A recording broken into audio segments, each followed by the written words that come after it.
नमस्कार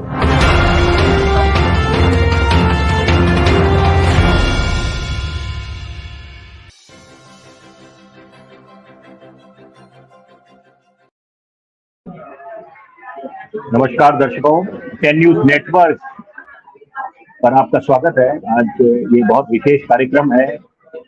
देश के माननीय प्रधानमंत्री नरेंद्र मोदी और उनकी सरकार के 9 साल पूरे हुए हैं, तो आज हम इस अहम चर्चा में उन 9 साल में जो सरकार ने उपलब्धियां हासिल करी और उनकी जो खामियां रही, आज उस पर हम लोग अपने अपने विचार रखेंगे।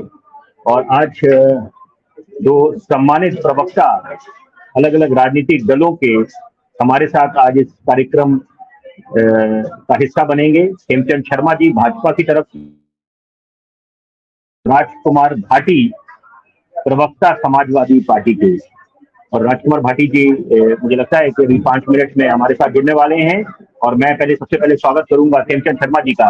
हेमचंद जी, आपका स्वागत है 10 न्यूज नेटवर्क के इस प्लेटफॉर्म पर। नमस्कार। धन्यवाद विपिन जी, बहुत बहुत धन्यवाद जी। सबसे पहले तो मुबारकबाद आपको कि आपकी पार्टी ने 9 साल सरकार चलाई और अभी 1 साल का कार्यकाल बाकी है। और ये बहुत ही चुनौती भरा कार्यकाल रहा है, क्योंकि कोरोना सदी की सबसे बड़ी महामारी है। कोरोना आई जब एकाएक लॉकडाउन की घोषणा हुई, सपने में सोचा था नहीं कि ऐसा दिन आएगा। बेशुमार चुनौतियों से निपटना पड़ा, घरों में सबको बंद रहना पड़ा। तो यहाँ पर सबसे पहले मैं आपसे जानना चाहूंगा कि आपके दृष्टिकोण से सरकार की 5 सबसे बड़ी उपलब्धियां हैं। उसके बाद मैं साथ साथ चाहूंगा कि आप जो खामियां रही हैं या यहाँ पर आपको लगता है कि जो चुनौतियां हैं जिनसे अभी निपटना बाकी है, जैसे कहा जाता है कि अगर हम ये भी कर लेते तो बहुत बिल्कुल एक कीर्तिमान स्थापित हो जाता। तो मैं चाहूंगा बिल्कुल एक निष्पक्ष होकर, आप भले ही भाजपा के प्रवक्ता है, तो आप निष्पक्ष होकर दोनों पहलुओं को उजागर करें। अपनी 5 उपलब्धियां गिनाएं सरकार की, और 5 जहां पर मैं ये नहीं कहूंगा जो भूल हुई, लेकिन जहां पर आपको लगता है अभी काम करना बाकी है, ताकि जनता के दिलों में आप हमेशा अपनी जगह बनाकर रखें। हेमचंद जी। विपिन जी, बहुत सारी उपलब्धियां हैं। 9 साल बेमिसाल रहे हैं और हम लोग इस पे घंटों बोल सकते हैं, पूरा दिन बोल सकते हैं। इतने काम आदरणीय प्राइम मिनिस्टर मोदी जी ने किए हैं। अगर इनको हम कंपेयर करें पिछली सरकारों से, पिछले कार्यकालों से, तो आप देखेंगे सिग्निफिकेंट एक विजिबल डिफरेंस है। आप इंफ्रास्ट्रक्चर का डेवलपमेंट, आप एक सबसे बड़ी उपलब्धि एक आप डेवलपमेंट के क्षेत्र में मान सकते हैं। जिस तेजी से हाईवे बन रहे हैं, हर शहर को कनेक्ट किया जा रहा है, और ये जो स्पीड है वो पिछली सरकार से 4 से 5 गुना ज्यादा है। हर जगह ना सिर्फ घरों को जोड़ा जा रहा है, बल्कि जो बॉर्डर स्टेट्स हैं, जो बॉर्डर एरिया हैं, उनको लिंक किया जा रहा है। और हमारी सेनाएं भी इक्विप हो सकें, वो भी अपनी जो हेवी वेपन्स उनको डिप्लॉय कर सके, उनको भी तेजी से वो ले जा सके। उसके लिए बॉर्डर एरिया में भी सुरंग बनाई जा रही है, फ्लाईओवर बनाए जा रहे हैं, ओवरब्रिज बनाए जा रहे हैं, वहाँ पे भी हर तरीके के इंफ्रास्ट्रक्चर का काम किया जा रहा है। तो इंफ्रास्ट्रक्चर में एक बहुत बड़ा उपलब्धि मानता हूँ। दूसरा, जो आदरणीय प्राइम मिनिस्टर मोदी जी की उपलब्धि रही है विदेश नीति। आज पूरे विश्व में भारत का डंका बज रहा है। आज भारत को हर शक्ति देखती है, भारत की ओर देखती है। आपने देखा किस तरीके से यूएस के प्रेसिडेंट कहते हैं कि मेरे को आपको ऑटोग्राफ चाहिए, और ऑस्ट्रेलिया के प्राइम मिनिस्टर कहते हैं कि यू आर द बॉस। पूरा विश्व आज भारत को देख रहा है। तो उसमें हमारी ये जो वर्तमान सरकार, जो मौजूद सरकारों का एक बहुत बड़ा रोल है। थर्ड, पूरे विश्व में आप देखेंगे बहुत सारे देश आर्थिक मंदी में है, बहुत सारे देश दिवालिया हो गए हैं, बहुत सारे देशों में जो महंगाई चरम पे है, जहाँ पे 1-2% महंगाई होती है, 15 से 20% है। उस स्थिति में आज हमारी अर्थव्यवस्था संभली हुई है, आगे बढ़ रही है, तेजी से आगे बढ़ रही है। हर संस्था कह रही है कि India is a bright spot. मैं आर्थिक जो हमारी सरकार का कार्यकाल रहा है, कार्यकाल रहा है, या कह सकते हैं काम रहे, उसको मैं दूसरा बड़ी उपलब्धि मानता हूँ। चौथी उपलब्धि, हमारी सेनाओं को इक्विप किया गया है, एम्पावर किया गया है, उनके मोरल को अप किया गया है। और जब भी दुश्मन हम पे कोई भी आंख उठा के कोई भी किसी भी तरीके की हरकत करता है, तो उसको जवाब देने का काम हमारी वर्तमान सरकार के दौरान हुआ है। सर्जिकल स्ट्राइक वर्तमान सरकार के दौरान हुई, एयर स्ट्राइक वर्तमान सरकार के दौरान हुई, गलवान में 2 बार जवाब दिया गया। तो हर मौके पे हमारी सेनाओं को सहायता भी दी गई, किया गया, और उसमें जैसे आधुनिक हथियार भी दिए गए। तो मैं मानता हूँ कि ये चौथा है। पांचवा तो है कि जब महामारी आई, महामारी में देखिए हमारा देश अभी भी डेवलपिंग देश है, बहुत बड़ा देश है, बहुत डाइवर्सिटी है, कहीं जंगल है, कहीं रेगिस्तान है, कहीं बर्फ है, कहीं पहाड़ है। उस स्थिति में वैक्सीन का बनाना, वैक्सीन का डिस्ट्रीब्यूशन करना, वैक्सीन वैक्सीन का एडमिनिस्ट्रेशन करना कि वैक्सीन सबको लग जाए, ये बहुत बड़ा इम्पॉसिबल सा टास्क था।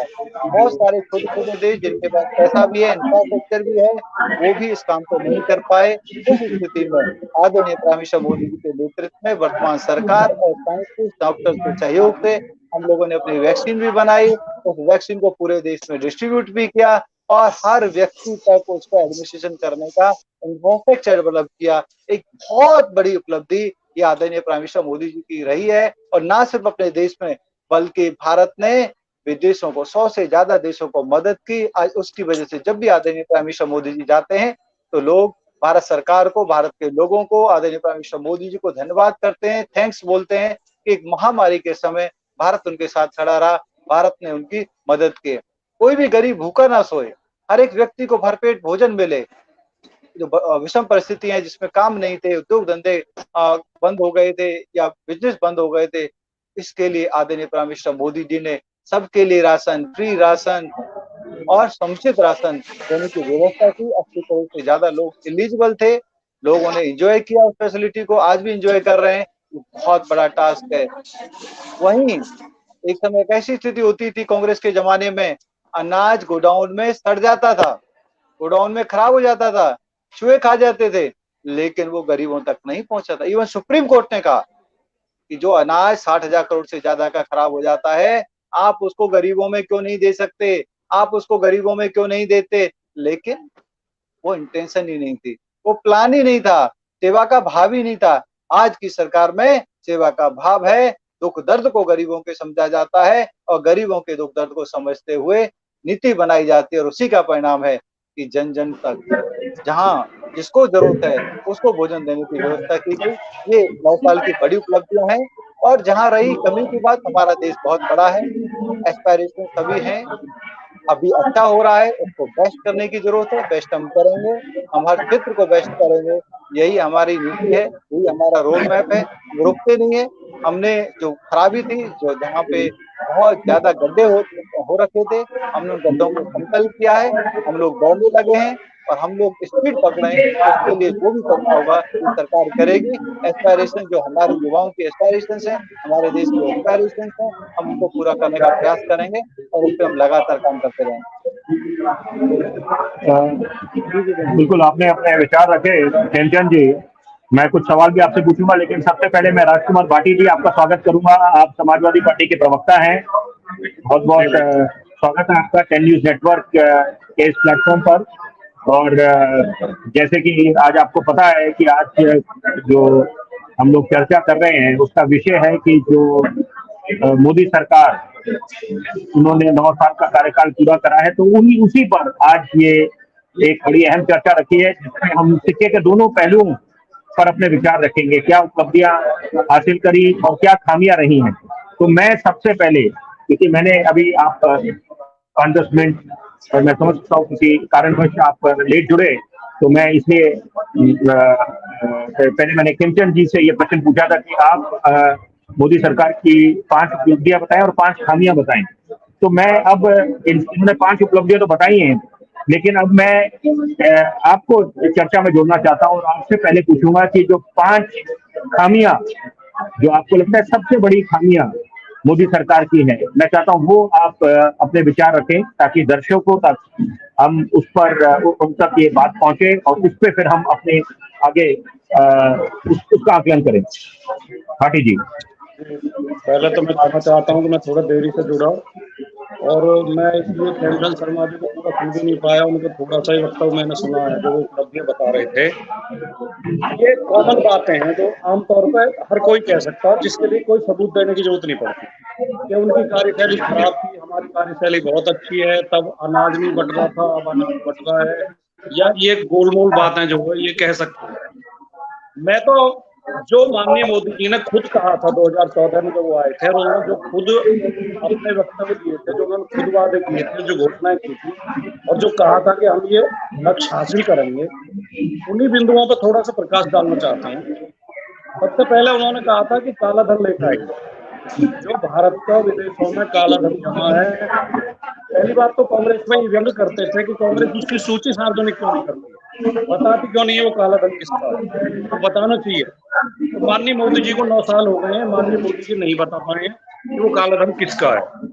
दूसरे, वो काला धन का 1 रुपया भी लेकर नहीं आ पाए हैं, बल्कि आंकड़े ये बताते हैं कि काला धन इस अवधि में दुगने से भी ज्यादा हो गया। जो विदेशी बैंकों में जमा है वो दुगने से भी ज्यादा हो गया।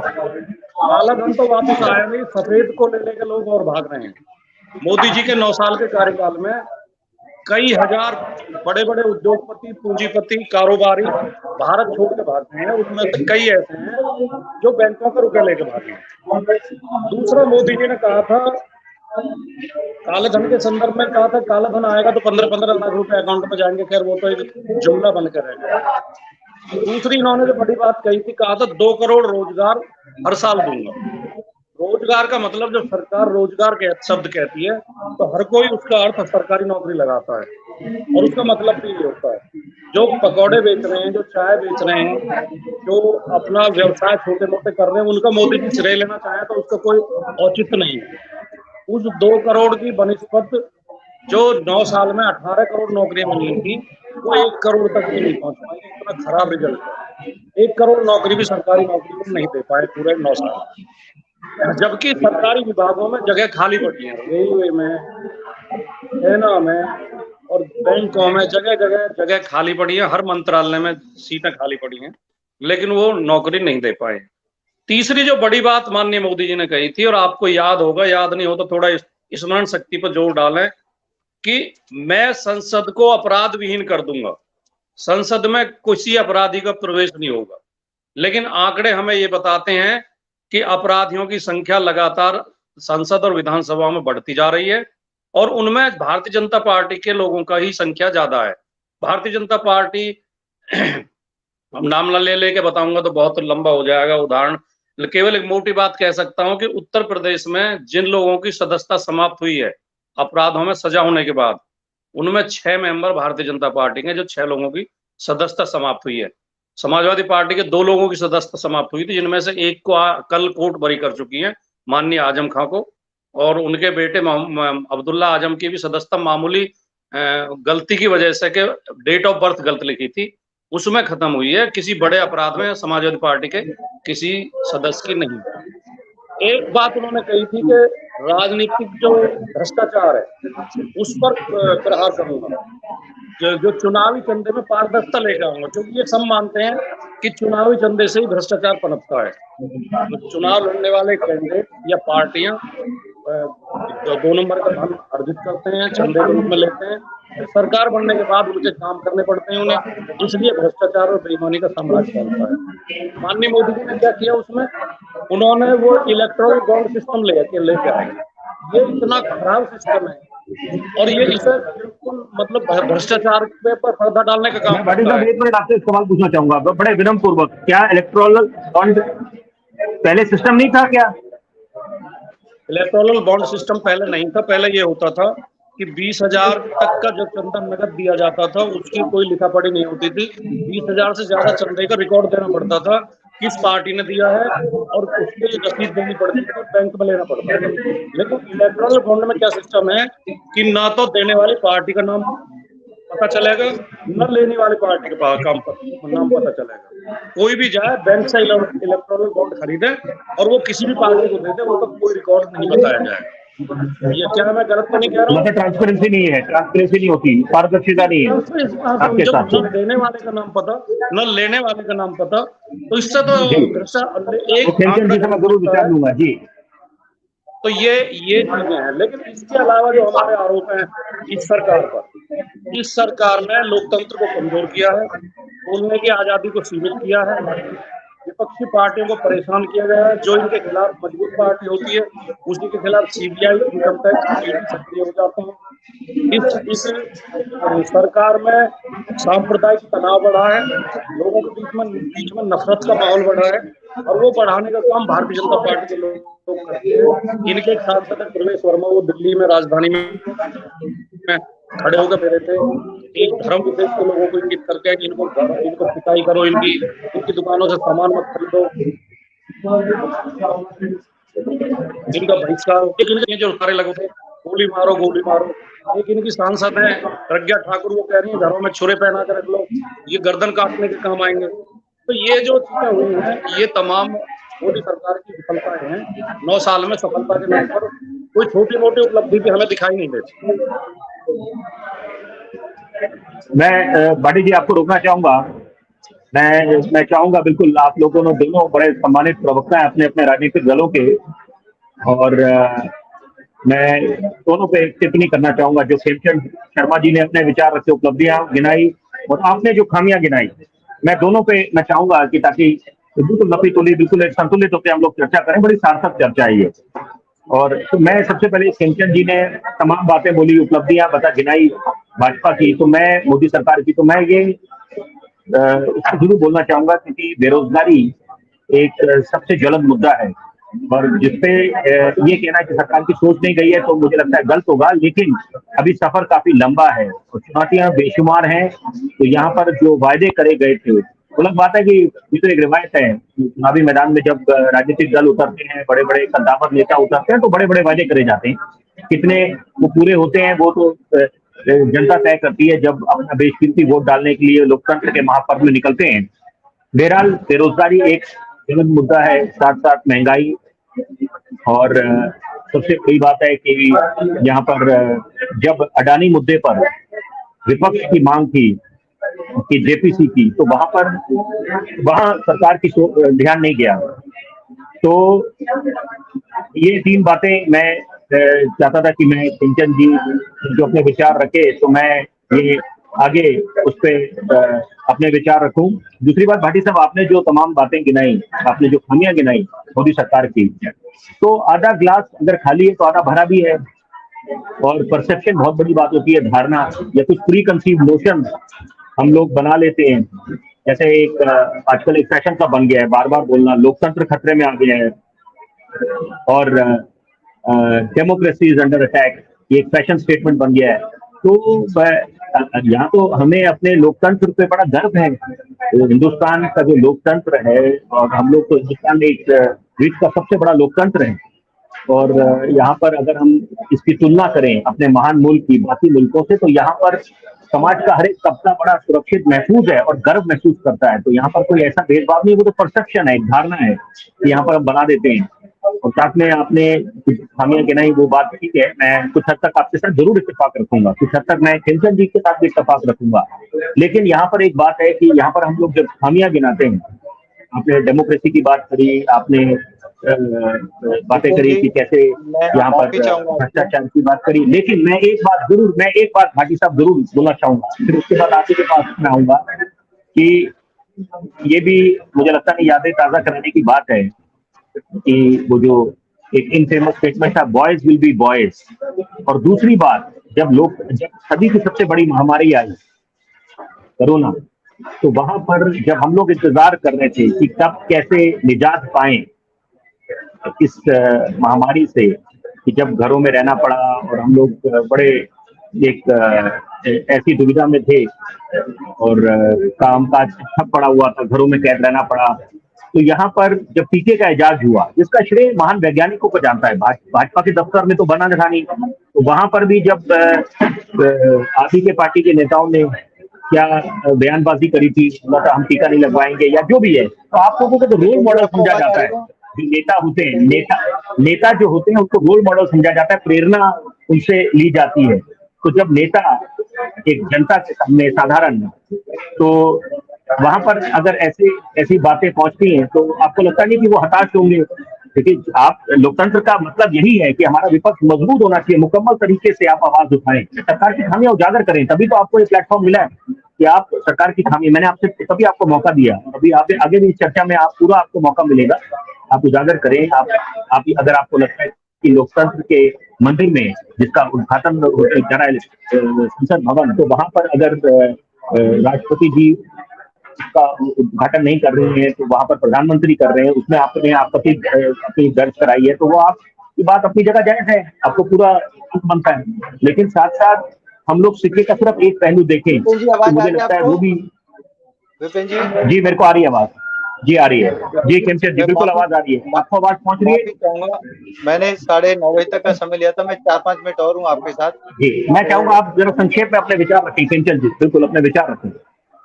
देखिए, आपने जो एनालाइज किया है, आपका हक है, आप सीनियर पत्रकार हैं, आपका बहुत एक्सपीरियंस है, लेकिन भारतीय जनता पार्टी जो एसपी की बात कर रही है, एसपी के भी नेता जो अपने घर में बैठते हैं और जो पर्सनली डिस्कस करते हैं, वो मानते हैं कि आदरणीय प्राइम मिनिस्टर मोदी जी ने जो किया है, भारतीय जनता पार्टी की सरकार ने किया है, वो पहले कभी नहीं किया, सबके लिए किया है, किसी को नहीं छोड़ा। जब हम आदरणीय प्राइम मिनिस्टर मोदी जी के तहत योजना के तहत घर देते हैं, फ्री में घर देते हैं, सबको देते हैं, राशन जाता है, सबके लिए जाता है, वो एसपी के लोगों के पास भी जाता है, कांग्रेस के लोगों के पास भी जाता है, हिंदू के पास भी जाता है, मुसलमान के पास भी जाता है। उज्ज्वला योजना के तहत जो सिलेंडर जाता है, गैस चूल्हा जाता है, वो सबके पास जाता है, टॉयलेट बनाई जाती है, वो सबके लिए बनाई जाती है, किसानों को मदद दी जाती है, वो सभी के किसानों को मदद दी जाती है, सभी परिवारों से आते हैं, सभी पार्टियों से आते हैं। तो हम लोग जिस तरीके से काम कर रहे हैं, सबका साथ सबका विकास, सबके विश्वास के साथ, वो एक अतुलनीय है और हम लोग हर सेक्टर को मजबूत करने का काम कर रहे हैं, किसानों को मजबूत कर रहे हैं। रही जॉब हम ना सिर्फ जॉब ओरिएंटेड यूथ को बना रहे हैं, बल्कि हम उनको एंटरप्रेन्योर बना रहे हैं।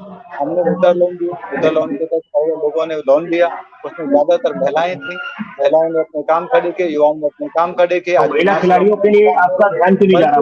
महिला खिलाड़ी जो घर में बैठी है, खिलाड़ियों का जो विषय है, मैं उस पर लंबी चर्चा नहीं करूंगा। खिलाड़ियों का विषय ऑलरेडी कोर्ट में है, ऑलरेडी उस पर केस चल रहा है, FIR दायर हो चुकी है, कोर्ट ने बोला है, केस चल रहा है।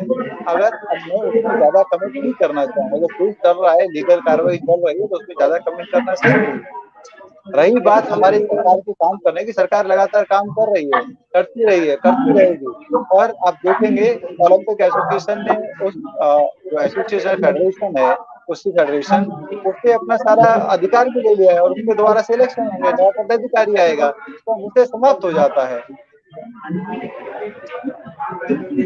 मैं एक और सवाल आपसे पूछना चाहूंगा कि अभी कर्नाटक में बड़ी करारी हार मिली है भाजपा को, उसका आपने जरूर आकलन करा होगा, तो आपको क्या लगता है उसका क्या कारण रहा है? देखिए, कर्नाटक का जो सबसे बड़ा हाई लेवल जो कारण है, कर्नाटक का नेचर है कि वहाँ सरकार बदलनी है और उसका खामियाजा हमको भुगतना पड़ा। तो हमारी सरकार को बदलनी है, तो बदलने का गुजरात में तो ऐसा नहीं हुआ। गुजरात में तो बड़ी ऐतिहासिक जीत दर्ज करी है आपने, 182 सीटों में 156 सीटें निकाली है भाजपा ने। गुजरात का वैसा नेचर वहाँ की इनकम्बेंसी क्यों हुई? इनकम्बेंसी और एक नेचर, कुछ स्टेट्स में ऐसा होता ही है कि उनको सरकार बदलनी है, तो कर्नाटक में ऐसा होता है कि वहाँ सरकार बदलनी है, तो वो भी एक बहुत बड़ा विषय था जिसका हमें खामियाजा उठाना पड़ा। और अभी हर स्तर पे हमारी मीटिंग चल रही है, प्रदेश स्तर पे भी, ब्लॉक स्तर पे भी, नीचे भी, और पार्टी उसको एनालाइज करेगी। लेकिन जब मोदी जी का नाम आएगा, मोदी जी का काम आएगा, मोदी जी का चुनाव आएगा, तो पूरा कर्नाटक पिछली बार की तरह मोदी जी के साथ खड़ा होगा। लास्ट टाइम कांग्रेस और हम लोग बराबरी पे थे, हमारी सीटें कुछ कम है, लेकिन लोकसभा में क्या हुआ, वन साइडेड हुआ, पूरा कर्नाटक भारतीय जनता पार्टी और मोदी जी के साथ खड़ा हुआ था। वैसा ही होने वाला है। मैं बस एक सवाल पूछूंगा आपसे, अभी जो भाटी साहब ने एक सवाल मुद्दा उठाया, उन्होंने बोला जांच एजेंसियों का दुरुपयोग हो रहा है। भाटी साहब मैं ठीक बोल रहा हूँ? आपने ऐसे ही मुद्दा उठाया था कि जांच एजेंसियों का क्यों भाजपा दुरुपयोग कर रही है, और एक बात उन्होंने नहीं बोली, लेकिन मैं उसको बोल देता हूँ अपनी तरफ से कि आजकल अमूमन एक बात चल रही है कि ऐसी कौन सी वॉशिंग मशीन हाथ लग गई है भाजपा के कि यहाँ पर बाकी विपक्ष के नेताओं के तो दाग उनको दिख जाते हैं, तो वही नेता विपक्ष के अगर भाजपा में शामिल हो जाते हैं, वहाँ सारे दाग अच्छे हैं, तो वहां पर उन पर कार्रवाई क्यों नहीं होती जो मुस्तैदी जांच एजेंसी है, ईडी सीबीआई दिखाती है? मैं जरूर चाहूंगा इस पर अपने विचार रखें आप खेमचंद जी, बड़े आप वरिष्ठ प्रवक्ता है और बहुत सुलझे प्रवक्ता है। देखिए, मैं एक कमेंट करना चाहूंगा, वो है कि भारतीय जनता पार्टी के राज में सभी एजेंसियां अपना काम कर रही हैं, सही से काम कर रही हैं, जिस काम के लिए एजेंसियों को बनाया गया वो काम कर रहे हैं और बिना किसी भेदभाव के काम कर रहे हैं। और हम क्या कर सकते हैं तो अधिकतर भ्रष्टाचारी, अधिकतर संदिग्ध लोग, अधिकतर जो आपका सबसे करप्शन में जो इन्वॉल्व लोग हैं वो विपक्ष में है, तो हम क्या कर सकते हैं? वहां पे तो कार्रवाई होगी। अब 2014 से पहले चले जाइए, वहां भी आप देखेंगे भारतीय जनता पार्टी के कार्यकर्ताओं पे कम, नेताओं पे कम, उनकी उस समय जो सत्ता में थे, यहाँ जो विपक्ष थे उन लोगों पे कार्रवाई होती थी। तो जहाँ चोर, जहाँ करप्शन है, जहाँ गलत लोग हैं, तो वहाँ कार्रवाई होगी। उसमें ऐसा कुछ नहीं कि भारतीय जनता पार्टी वाले लोगों को अनुमति दी हुई है, स्पेशल उनको कुछ डिस्काउंट दिया, बिल्कुल नहीं। आदरणीय प्राइम मिनिस्टर मोदी का साफ कहना है, कोई भी हो, कहीं भी हो, कैसा भी हो, कार्रवाई होनी चाहिए, इंडिपेंडेंटली कार्रवाई होनी चाहिए, कानून का राज स्टेब्लिश होना चाहिए, किसी को भी नहीं छोड़ना, चाहे वो किसी भी जाति का हो, धर्म का हो, पार्टी का हो। देश सर्वप्रथम है, कानून सर्वप्रथम है और उसी के अनुसार हमें आगे चलना है। इसीलिए आज देश विकास कर पा रहा है, देश आगे बढ़ रहा है, सरकार मजबूती से आगे बढ़ रही है, लोग आदरणीय प्राइम मिनिस्टर मोदी जी को प्यार कर रहे हैं और मोदी जी के साथ खड़े हैं। जी, अब मैं आगे चाहूंगा चाहूंगा, अगर आप आपको कुछ परमिशन है तो। 5 मिनट आप रुक जाए तो बहुत अच्छा होगा। मैं चाहूंगा भाटी साहब भी कुछ अपने विचार रख रहे थे, 5 मिनट सिर्फ आपसे मैं चाहूंगा कि आग्रह करूंगा। भाटी साहब, मैं जरूर चाहूंगा कि अभी जो खेमचंद जी ने अपने विचार रखे हैं, आप उस पर अपने आगे विचार रखें, काउंटर करें। आप काउंटर करना चाहते हैं या उनका उनके साथ इत्तेफाक करना चाहते हैं, वो आप पे मैं छोड़ रहा हूँ।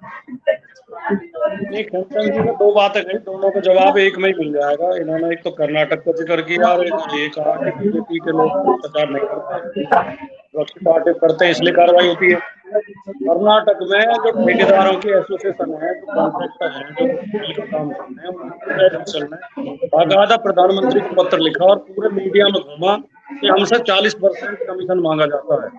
बीजेपी के विधायक और बीजेपी के मंत्री 40% कमीशन पर काम कराते हैं, उस पर कोई कार्रवाई नहीं हो। और इनकी कर्नाटक में हार का सबसे बड़ा कारण यही है, 40% की सरकार का ठप्पा लगता है इनके ऊपर और 40% की सरकार के प्रति लोगों में गुस्सा था, आक्रोश था, इसलिए कर्नाटक में इतनी बुरी हार हुई। एक प्रश्न आपने शर्मा जी उठाया था उसका, कोरोना पीरियड का। कोरोना पीरियड में सरकार ने जिस तरह की मतलब मूर्खताएं की और जिस तरह के ढकोसले किए, वो बहुत ही शर्मनाक है।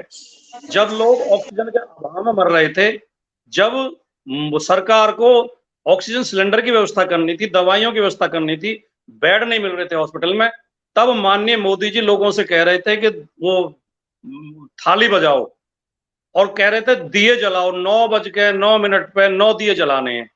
ऐसी ऐसी मूर्खता इनके केंद्रीय मंत्री कह रहे थे, भाभी पापड़ खाओ कोरोना भाग जाएगा।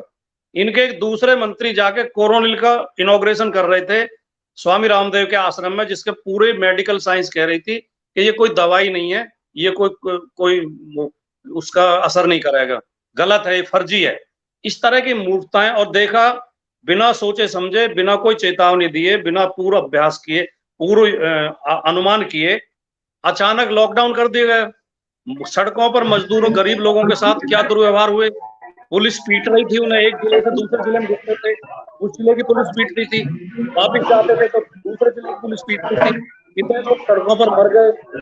और फिर जो हमारे प्रधानमंत्री जी को एक शौक है कि हर चीज पे अपना फोटो लगा देंगे। जो वैक्सीन की आप बात कर रहे हैं, वैक्सीन आपने भी कहा कि वैज्ञानिकों ने बनाई, देसी वैक्सीन की, तो मोदी जी उस पर अपना फोटो क्यों लगा रहे थे? इसलिए हमारे नेता ने उस पर टिप्पणी की थी कि अगर ये बीजेपी की वैक्सीन है, बीजेपी कहती है हमारी है, तो मैं इसे नहीं लगवाऊंगा।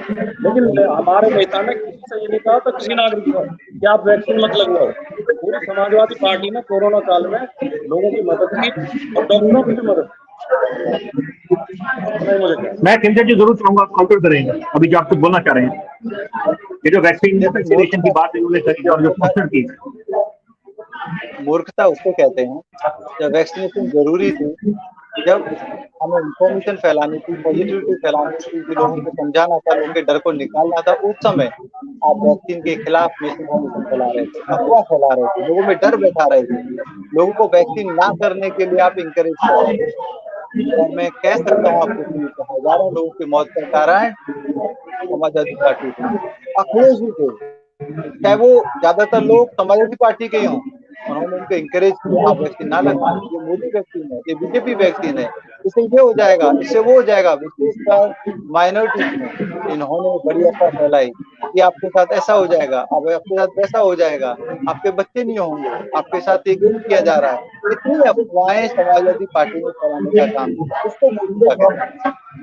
आदरणीय प्राइम मिनिस्टर मोदी जी ने जो किया, जो है विषम परिस्थितियां हैं, अगर उसमें आप पॉजिटिव फैलाते हो, लोगों को इकट्ठा करते हो, लोगों में एक एकजुटता की भावना पैदा करते हो, उसको आप मूर्खता नहीं कह सकते, उसको सकारात्मक कहोगे। और आदरणीय प्राइम मिनिस्टर मोदी जी, मैं मानता हूँ साइंटिस्ट ने वैक्सीन बनाई, बिल्कुल मानता हूँ। साइंटिस्ट को इंकरेज किसने किया, संसाधन किसने दिए, सपोर्ट किसने दी, और उनको फेल होने से ना डरने के लिए किसने बोला, ये सरकार। आप फेल होते होइए, आप कोशिश करिए, आप आगे बढ़िए, आपको संसाधन हम देंगे, आपके साथ हम खड़े हैं, ये सरकार ने किया। फिर वो इंफ्रास्ट्रक्चर किसने बनाया, जिसमें पूरे देश में वो वैक्सीन डिस्ट्रीब्यूट हुई, एडमिनिस्ट्रेट हुई। ये काम करने का श्रेय सरकार को जाता है, संसाधन क्रिएट करने का श्रेय सरकार को जाता है। आप हर चीज को गलत नहीं कह सकते, आप कहो या ना कहो, पूरा विश्व ये मानता है, पूरा भारत ये मानता है, अगर ये सरकार नहीं होती, पुरानी सरकारें होती, तो वही हाल होता। जिस तरीके से अन्य महामारियों की वैक्सीन देश में 30 साल, 40 साल, 45 साल, 50 साल तक में लगी, वैसा ही हाल कोरोना में होता है। सबसे तेज, सबसे ज्यादा वैक्सीन लगाने का श्रेय भारत को जाता है, तो उसकी वजह है आदरणीय प्रधानमंत्री। अगर मोदी जी थे, भाटी साहब मैं एक बात जरूर पूछना चाहूंगा, दो बातें भाटी साहब। शायद ये पॉसिबल कि नहीं। अगर हम लोग 140 करोड़ हैं देशवासी, तो यहाँ पर आपको लगता नहीं भाटी साहब, आप महंगाई बेरोजगारी की बातें करते हैं, आप अडानी मुद्दे की बात करें, बात समझ आती है, जबकि सुप्रीम कोर्ट कमेटी बिठाई। लेकिन मैं एक बात आपसे पूछना चाहता हूँ कि जो ये सदी की सबसे बड़ी बीमारी है कि कुछ देना ही नहीं है, किसी के देन तो है नहीं कि आप सरकार पे इसका ठेका फोड़े। यहाँ पर अगर हम जो हमारे संसाधन है, हेल्थ जो फैसिलिटी इंफ्रास्ट्रक्चर है, उसके बावजूद पूरे देशवासियों ने जो डट से मुकाबला करा, एक ऐसी नजीर पेश करी, ऐसी मिसाल कायम करी जिसकी सदियों तक बाकी मुल्क प्रेरणा लेंगे, तो वहां पर जो राजनीति हुई, तो आपको लगता नहीं ये नहीं होनी चाहिए, इस स्थिति से बच सकते थे हम। और दूसरी बात भाटी साहब, मैं जरूर सवाल पूछना चाहूंगा क्योंकि दर्शक हमारे जानना चाहते हैं कि जब हिंदुस्तान 5वें स्थान पर आ गया अर्थव्यवस्था के संदर्भ में, तो आपको लगता नहीं कोई ना कुछ तो कुछ अच्छी बातें हो रही हैं देश में, कि हम लोग ये देखें कि बिल्कुल कुछ नहीं अच्छा है देश में, 2014 के बाद सब कुछ खराब हो रहा है, और यहाँ पर हम चश्मा लगा के देखने लग जाएं, गलतियां ढूंढने लग जाएं। तो अब जो महंगाई बेरोजगारी अपनी जगह बिल्कुल सही है, पेट्रोल डीजल के दामों में आग लगी हुई है, वो मैं आपके साथ पूरी तरह से इत्तेफाक रखता हूँ कि यहाँ पर, लेकिन कुछ अच्छी बातें जो हो रही है, आधा ग्लास खाली अगर है तो आधा भरा भी है भाटी साहब। नहीं, अगर आप इनके दृष्टिकोण से देखेंगे, भारतीय जनता पार्टी के दृष्टिकोण से देखेंगे, तो वो कहते हैं कि आजादी 2014 में मिलेगी। मोदी जी तो कह रहे हैं कि पहले तो लोग शर्माते थे इस देश में पैदा होने में, पछताते थे कि हम किस देश में पैदा हो गए, इस देश में पैदा ही नहीं होना चाहते थे, इस देश का कोई अस्तित्व ही नहीं था, इस देश की कोई पहचान ही नहीं थी, जो कुछ हुआ अभी हुआ है। देखिए, देश जो अपने और उसके बल पर, नागरिकों की मेहनत के बल पर, और उसमें सरकार का भी सहयोग, मैं देखिए कोई ये तो नहीं कह सकता कि सरकार ने बिल्कुल कुछ नहीं किया, सरकार ने भी कुछ किया ही है, सरकार का लेकिन जो सरकार का एक जो मुख्य काम होते हैं, उनमें तो मोदी जी को उपलब्धि हासिल नहीं कर पाए। तो हम ये तो बिल्कुल नहीं कहते कि 9 सालों में खराब ही खराब हुआ है और कुछ भी अच्छा नहीं हुआ है, कुछ चीजें अच्छी भी हुई है। अब देश की, जैसा आपने राशन दिया, कितने करोड़ लोगों को राशन अगर मिला, तो उसका आप कुछ जिक्र करना चाहेंगे? क्योंकि आपके पास मुझे पता है फीस काफी लंबी है, जो खामियों की है, मैं बिल्कुल आपके साथ, आपको मौका मिलेगा। राशन की मैं चाहूंगा जरूर, क्योंकि क्या नारा था उत्तर प्रदेश के चुनाव में, शासन उसको जिसने राशन दिया। नहीं, एक बात आप अच्छी तरह जानते होंगे, पहले की सरकारें भी राशन देती थी, पहले की सरकारें भी वैक्सीन देती थी। क्या पोलियो, चेचक के टीके सारे नागरिकों को नहीं लगे पहली सरकारों में? क्या अन्य महामारियों में काम नहीं हुआ? क्या अस्पताल नहीं खोले गए, सरकारी अस्पताल, एम्स जैसे हॉस्पिटल तब बनाए गए जब देश के पास बहुत कम संसाधन थे? IIM, IIT, भाखड़ा नागलबाद, क्या पहले कुछ नहीं किया सरकारों ने? लेकिन ये जो कितनी बड़ी है, पहले मेडिकल की सीट कितनी, आज मेडिकल की सीट कितनी है? खेमचंद जी इस समय खेमचंद जी मैं 2 मिनट में चाहूंगा, भाटी साहब बोल दें फिर आप काउंटर करिएगा। खेमचंद जी पहले आप बोल दीजिए, भाटी साहब आप बोलिए पहले, खेमचंद जी 2 मिनट। हाँ नहीं, मैं बस समाप्त कर रहा हूँ और मैं इसके बाद निवेदन करूंगा आपसे कि इसे समाप्त भी कर दें, मुझे अभी थोड़ा सा जल्दी है।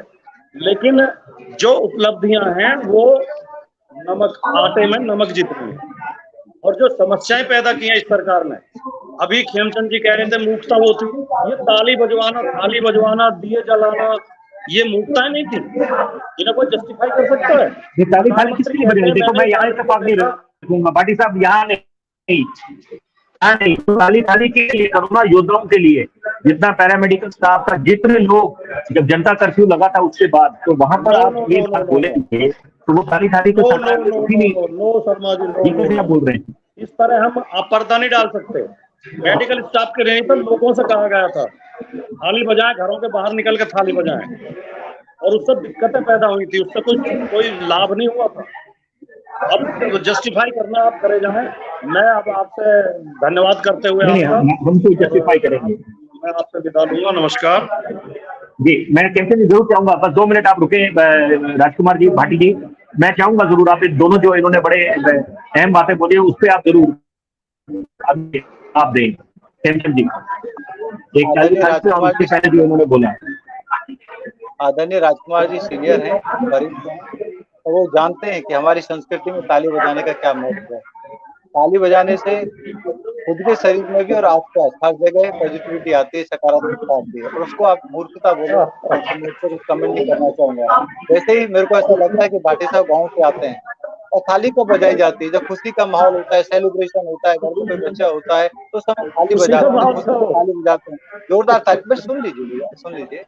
जब नदियों में जब आप नेगेटिव हो, डर में हो, जब आप भय में हो, भय को खत्म करना है, डर को खत्म करना है, पॉजिटिविटी लानी है, सकारात्मकता लानी है, एकजुटता लानी है, तो ऐसे कदम उठाने पड़ते हैं। और आदरणीय प्राइम मिनिस्टर मोदी जी की रिक्वेस्ट पे लोगों ने किया, चाहे खुशी मूवमेंट के लिए सही, डर को भुला के एकजुटता दिखाए, जो करते हुए घर में पॉजिटिविटी आई, सकारात्मकता आई, समाज में सकारात्मकता आई, यही उसका मैसेज था। कोरोना वॉरियर को अप्रिशिएट करना था, यही उसका मैसेज था। और इसको हम मूर्खता नहीं कह सकते, इसको हम एक ऐसा कदम कह सकते हैं जिससे आदरणीय प्राइम मिनिस्टर मोदी जी ने सभी को जोड़ने का काम किया, भय के माहौल को हटाने का काम किया, दिया जला के प्रकाश लाने की एक उन्होंने राह दिखाई, लोगों में पॉजिटिविटी दी। ये आप चिंता ना करें, समस्या है उसका हल भी निकलेगा, और भारत बहुत ही तेजी से उसका हल निकालेगा, और हम जल्द से जल्द वैक्सीन बनाएंगे, आप तक पहुंचाएंगे, आपको बचाएंगे और महामारी को दूर भगाएंगे। यही सकारात्मकता थी, और आदरणीय प्राइम मिनिस्टर मोदी जी को इसलिए प्यार भी मिला, सपोर्ट भी मिला, सहयोग भी मिला। और जो मूर्खता कहते हैं उनको लोग मूर्ख कह रहे हैं, इसीलिए उत्तर प्रदेश के इलेक्शन में उनको बाहर कर दिया गया, उनको वोट नहीं मिली, उनको सपोर्ट नहीं मिली। मैं आपका धन्यवाद करते हुए, आप सभी दर्शकों को बधाई देते हुए, मैं भी अपने वक्तव्य को समाप्त करता हूँ। Thank you. धन्यवाद राजकुमार जी, धन्यवाद शर्मा जी। बहुत बहुत धन्यवाद भाटी जी, आपका भी, खेमचंद शर्मा जी आपका भी। तो ये आज दोनों प्रवक्ता थे भाजपा के और समाजवादी पार्टी के, अपने विचार रखे इन्होंने, और उपलब्धियां और खामियां इन्होंने गिनाई मोदी सरकार के 9 साल के कार्यकाल की। और ये चर्चा आज जरूर लोग समाप्त कर रहे हैं, लेकिन इस बात के साथ कि इस चर्चा को आगे ले जाएंगे। और जैसे 26 का बड़ा वाला चुनाव दस्तक दे रहा है, तो यहाँ पर हम 10 न्यूज नेटवर्क के तमाम दर्शकों के सामने और ऐसे अहम मुद्दे